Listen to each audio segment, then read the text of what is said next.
Millionaire couple Katherine and Michael Thompson hired a black nanny for their baby, but they never trusted her.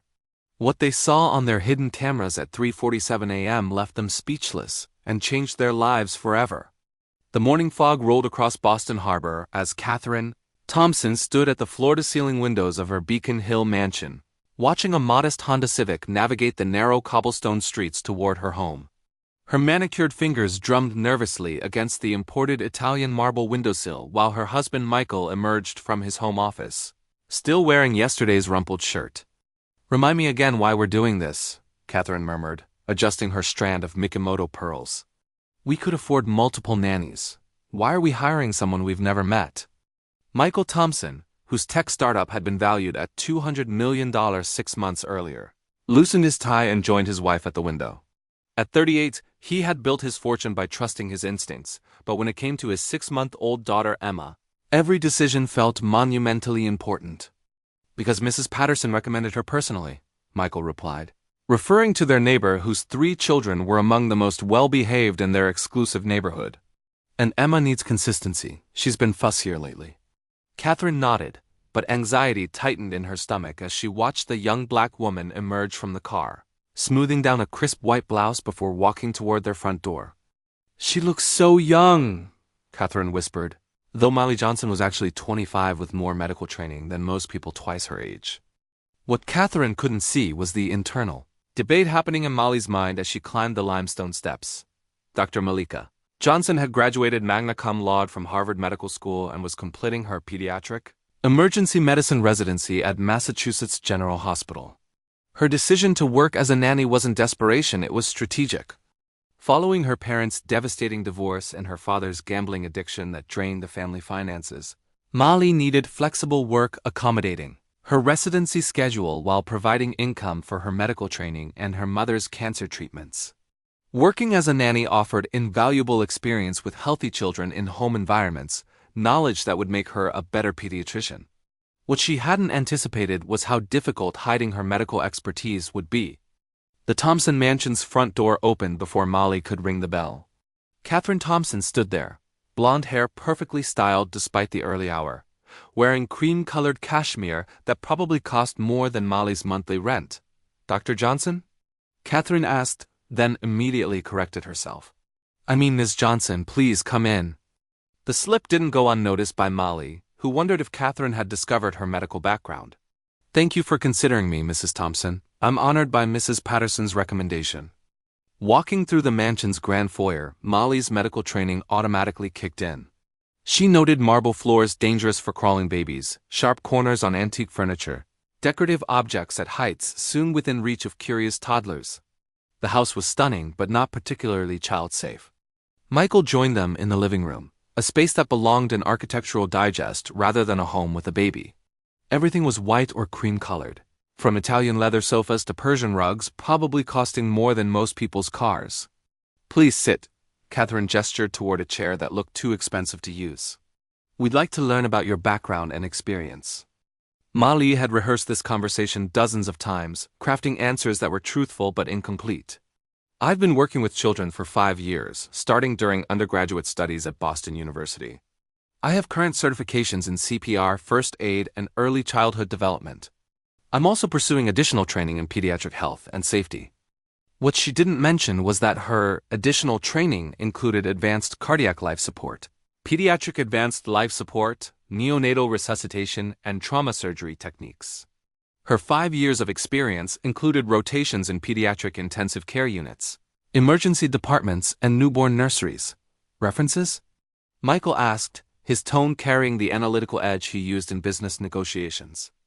Molly handed over a leather folder containing glowing recommendations from 3 previous families, all wealthy, all completely unaware their nanny held a medical degree from one of the most prestigious schools in the country. Each letter praised her intuitive understanding of children's needs, calm demeanor during emergencies, and uncanny ability to detect problems before anyone else noticed. Katherine read through the letters carefully, noting specific praise for Molly's medical knowledge and professional approach to child safety. To Katherine, these seemed like positive qualities in a caregiver. She had no way of knowing they described an actual medical professional. "Why do you want to work with children?" Katherine asked, studying Mali's face for deception. Because every child deserves someone who will see their full potential and protect them unconditionally, Mali replied, her voice carrying genuine conviction. Children are resilient, but they're also vulnerable in ways adults often overlook. I believe in being their advocate and protector. The sincerity was unmistakable because it came from years of seeing children in medical crises, understanding how quickly healthy children could become critically ill, and knowing that early intervention could mean the difference between life and death. Michael and Katherine exchanged glances. They had interviewed 6 other candidates over 2 weeks, and none had spoken with such passion or demonstrated such thoughtful consideration of child development. "We'd like you to meet Emma," Katherine said finally. "She's napping upstairs." This was Mali's favorite part of any interview, seeing the child she might care for. They climbed the curved staircase to the 2nd floor, where the nursery had been designed by the same decorator who had done Celebrity Homes. Everything was perfectly coordinated in soft pastels, from the custom-made crib to the handcrafted rocking chair. Baby Emma lay sleeping in her crib, 6 months old and beautiful. But Mali's medical eye immediately caught details Katherine and Michael had missed. Emma's breathing pattern was slightly irregular, not dangerous, but worth monitoring. Her coloring was good, but there were subtle signs of muscle tension suggesting discomfort. "She's beautiful," Mali said softly, meaning it. "How has she been sleeping lately?"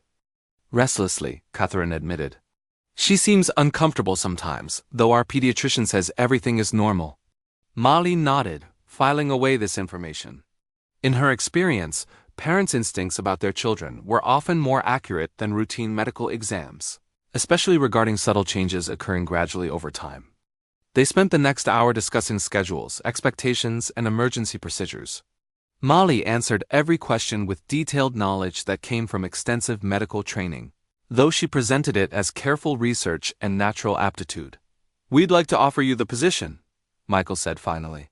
"Hours are 7 a.m. to 7 p.m., Monday through Friday, with occasional evening or weekend coverage when we travel." Mali's smile was radiant with genuine pleasure. "Thank you so much. I promise you won't regret this decision." But as soon as Mali's car disappeared around the corner, Katherine turned to her husband with an expression he recognized, the same calculated paranoia that had led her to install a $50,000 security system after reading about a break-in 15 miles away. "I want cameras," she announced without preamble. "Katherine, that's probably unnecessary, nanny cams. Professional-grade ones. I want to see everything that happens when we're not here." Michael sighed, recognizing the futility of arguing when Katherine had decided something involving Emma's safety. "Honey, she seems incredibly qualified. Her references were outstanding." "References can be forged. People can lie about experience." "Michael, this is our baby. Emma can't tell us if something's wrong. We need to monitor the situation objectively." Katherine's anxiety wasn't entirely irrational. She had read countless stories about nannies who seemed perfect but were hiding dark secrets. She had seen documentaries about caregivers who abused children, stole from families, or worse. The fact that Mali seemed too good to be true only intensified Katherine's suspicions. That weekend, while Mali attended a pediatric cardiology conference at Boston Children's Hospital, which she told the Thompsons was a child care workshop, security technicians installed 15 high-definition cameras throughout the Thompson mansion. Cameras in the nursery, kitchen, living room, family room, hallway, even the stairwell. Only bathrooms and Mali's designated break room remained unmonitored. The system was state-of-the-art, recording audio and video with crystal clarity, accessible remotely through Katherine's laptop, tablet, or smartphone. She could monitor every interaction between Mali and Emma from anywhere in the world. Michael felt increasingly uncomfortable about the deception, but Katherine's anxiety had been escalating since Emma's birth. If surveillance cameras gave her peace of mind and allowed her to trust their nanny, he could justify the invasion of privacy. Monday morning arrived with October's crisp New England air and golden sunlight that made Boston look like a postcard. Mali arrived at exactly 7 a.m., carrying a bag containing age-appropriate toys, educational materials, and, unknown to the Thompsons, a small medical kit with pediatric-specific supplies assembled during her residency training. "Good morning," she said cheerfully as Katherine handed over baby Emma. "How did she sleep last night?" "Better than usual," Katherine replied, watching carefully as Mali cradled the infant with practiced confidence that comes from holding hundreds of babies. She only woke up twice, which is an improvement. Molly's medical training immediately kicked in as she assessed Emma's condition. The baby's color was good, breathing seemed normal, but there was something in her muscle tone, a subtle quality most people wouldn't notice, but that set off gentle alarm bells for someone with pediatric experience. Has she been eating well? Molly asked, continuing her subtle examination under the guise of normal caregiver interaction. Yes, though she sometimes seems fussy during feedings. Our pediatrician thinks she might be developing minor reflux. Molly nodded, making mental notes about Emma's symptoms while maintaining her role as nanny rather than revealing medical expertise. Infant reflux was common and usually harmless, but it could mask more serious conditions requiring careful monitoring. From her home office 3 blocks away, Katherine opened her laptop and logged into the surveillance system. The screen divided into multiple windows, each showing a different angle of her home. She watched Molly settle into the nursery with Emma, beginning a routine that was both professional and nurturing. Katherine observed Molly's interactions with fascination and growing confusion. The woman moved with confidence and expertise exceeding what she'd expect from even an experienced nanny. When Emma began fussing, Molly's response was immediate and precisely calibrated to the baby's needs. When Emma showed hunger signs, Molly prepared the bottle with attention to temperature and mixing, suggesting extensive knowledge of infant nutrition. Most intriguingly, Katherine noticed Molly seemed to conduct subtle assessments of Emma's development and health. She would observe the baby's muscle tone during play, note responses to various stimuli, and occasionally perform what looked like informal developmental tests. She's very thorough, Katherine admitted to Michael that evening as they reviewed the day's footage together. She's incredible, Michael corrected. Look at how Emma responds to her. She's been calmer today than she's been in weeks. But Katherine's natural suspicion wasn't easily appeased. If anything, Molly's exceptional competence only raised more questions. Why was someone with such obvious expertise working as a nanny? What was she hiding about her background? And why did she sometimes seem to know things about Emma's health that even they didn't know? Over the following weeks, Katherine's surveillance became an obsession. She spent hours reviewing footage, looking for anything suspicious or concerning. What she found instead was a woman who seemed almost impossibly good at her job. Molly established routines maximizing Emma's comfort and development. She introduced new foods according to current pediatric guidelines, responded to the baby's needs with intuitive understanding bordering on supernatural, and maintained detailed notes about Emma's sleep patterns, feeding schedules, and developmental milestones. But there were moments Katherine couldn't explain. She watched Molly occasionally check Emma's pulse, not casually but with precision of someone taking actual vital signs. She observed Molly listening to Emma's chest and back with what appeared to be medical equipment, though Katherine couldn't be sure what she was seeing through camera angles. Most concerning were phone calls Molly made during lunch breaks. Katherine could see her lips moving and expressions becoming serious, but audio wasn't clear enough to determine what she was discussing. Was she talking to other families? To accomplices? To people planning something harmful? What Katherine couldn't hear was Molly's conversation with Dr. Sarah Chun, a pediatric cardiologist at Boston Children's Hospital. Sarah, I need to run something by you confidentially, Molly said during one call. I'm working with a family not as a physician, just as a caregiver, and I'm seeing subtle symptoms that concern me. What kind of symptoms? Dr. Chun asked, recognizing gravity in Molly's voice. Intermittent changes in muscle tone. Irregular sleep patterns that don't match normal infant development, and what might be cardiac irregularities. The baby is 6 months old, appears healthy overall, but there are signs that worry me. Have you discussed this with the family? I've tried suggesting they mention it to their pediatrician, but they seem to think I'm overstepping boundaries. The problem is, I can't reveal my medical background without potentially losing this job, which I need financially. Molly, if you're genuinely concerned about a child's health, you have an ethical obligation to find a way to get that child appropriate medical attention. A child's well-being has to come first. Katherine, watching this conversation through cameras, saw only a nanny making mysterious phone calls to unknown people while discussing her family's private business. Her paranoia reached new heights. 3 weeks into Molly's employment, Katherine's suspicions crystallized around a single incident. She was reviewing previous night's footage when she saw Molly in the nursery at 2:30 a.m. holding what appeared to be medical instruments and conducting what looked like a thorough examination of sleeping Emma. The baby had been fussy that evening, and Molly had volunteered to stay late to help settle her. Katherine and Michael had gratefully accepted the offer, exhausted from a week of business dinners and social obligations. They had gone to bed assuming Molly would simply rock Emma to sleep and then rest in the guest room until morning. Instead, cameras revealed something far more complex and disturbing. Molly had spent over an hour conducting what appeared to be a comprehensive medical examination of their daughter. She used instruments Katherine didn't recognize, checked Emma's vital signs multiple times, and took extensive notes in a leather-bound journal. "Michael, you need to see this," Katherine said the next morning, her voice tight with anxiety and anger.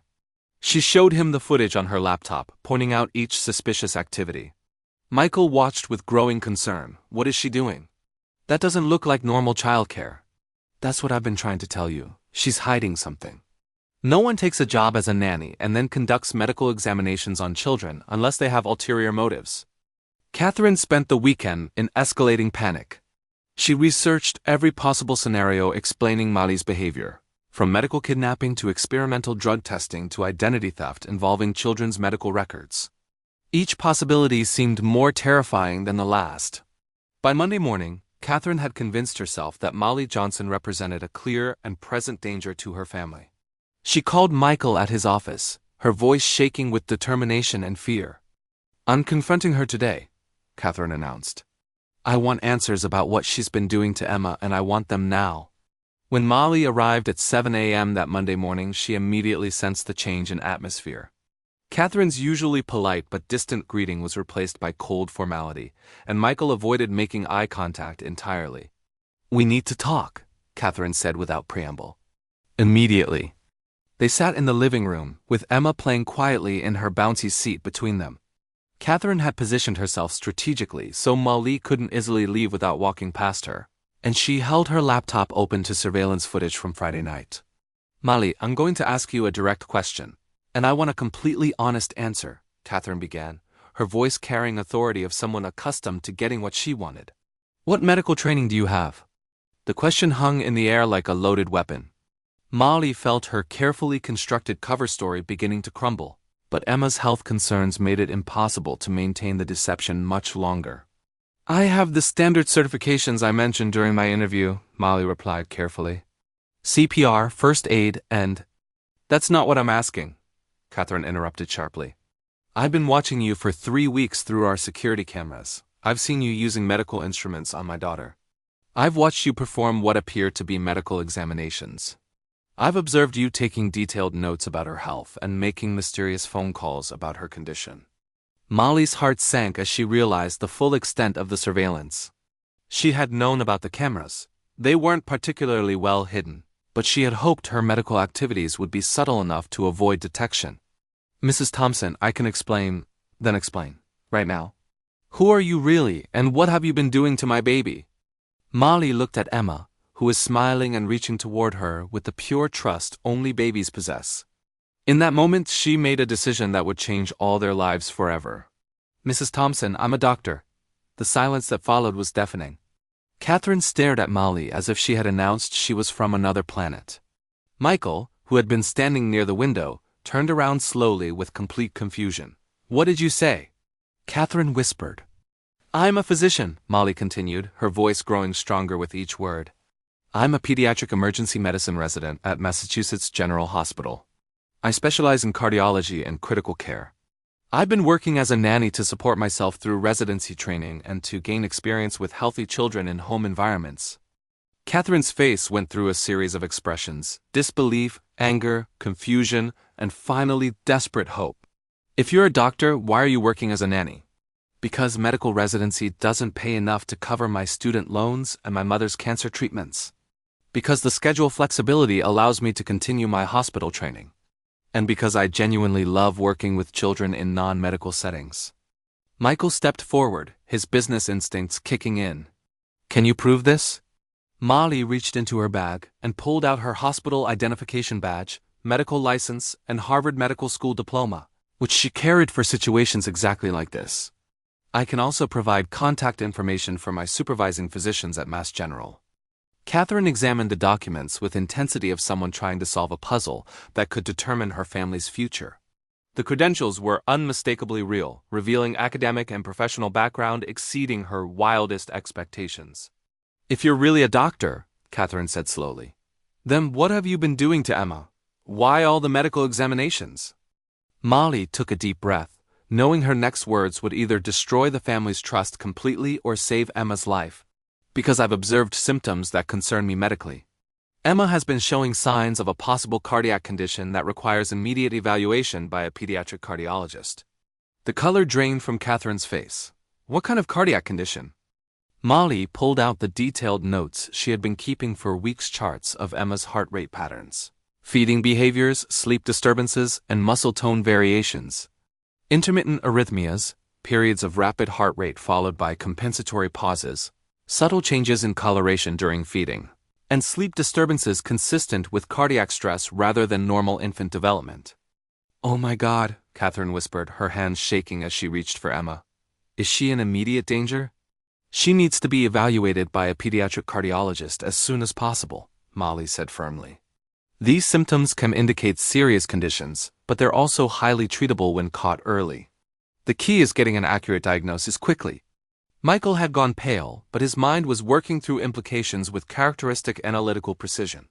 "Why didn't you tell us this earlier?" "Because I tried," Molly replied. "I suggested multiple times that you mention Emma's symptoms to your pediatrician.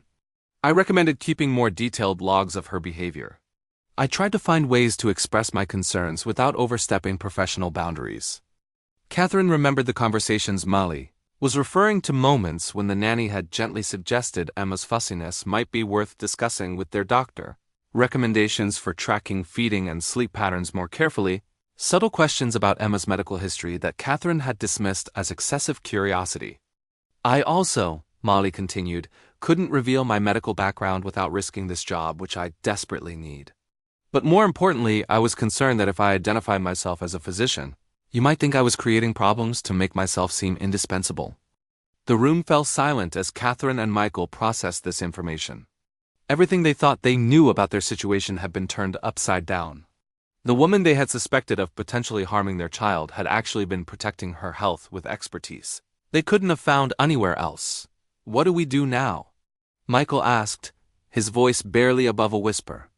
"Now we get Emma to a pediatric cardiologist immediately," Molly said. "I can arrange an emergency consultation with Dr. Sarah Chun at Boston Children's Hospital. She's one of the most respected pediatric cardiologists in the country." 2 hours later, they were sitting in the pediatric cardiology department at Boston Children's Hospital, watching Dr. Sarah Chun perform an echocardiogram on baby Emma. The technology was remarkable. Katherine and Michael could see their daughter's heart beating in real time on the ultrasound screen, watching chambers contract and relax with each heartbeat. Dr. Chen worked with focused intensity of someone who had performed thousands of these examinations. But Katherine noticed her making notes and pointing out specific areas of interest to the technician. After 45 minutes of testing, Dr. Chun turned to face the family with a serious but reassuring expression. "Dr. Johnson's observations were absolutely correct," she announced. "Emma has a condition called patent ductus arteriosus, essentially a blood vessel that should have closed shortly after birth, has remained open. This is causing her heart to work harder than it should, which explains the symptoms you've been observing." Katherine felt her world tilt slightly. "Is it dangerous?" "It can be if left untreated," Dr. Chen replied honestly. "But the good news is that this is a completely correctable condition. We can fix it with a minimally invasive procedure that takes about an hour and has an excellent success rate." Michael leaned forward, his analytical mind seeking specifics. "What would have happened if we hadn't caught this now?" Dr. Chun's expression grew more serious. Over time, the extra work on Emma's heart could have led to heart failure, pulmonary hypertension, and potentially life-threatening complications. Early detection and treatment prevent all of those outcomes.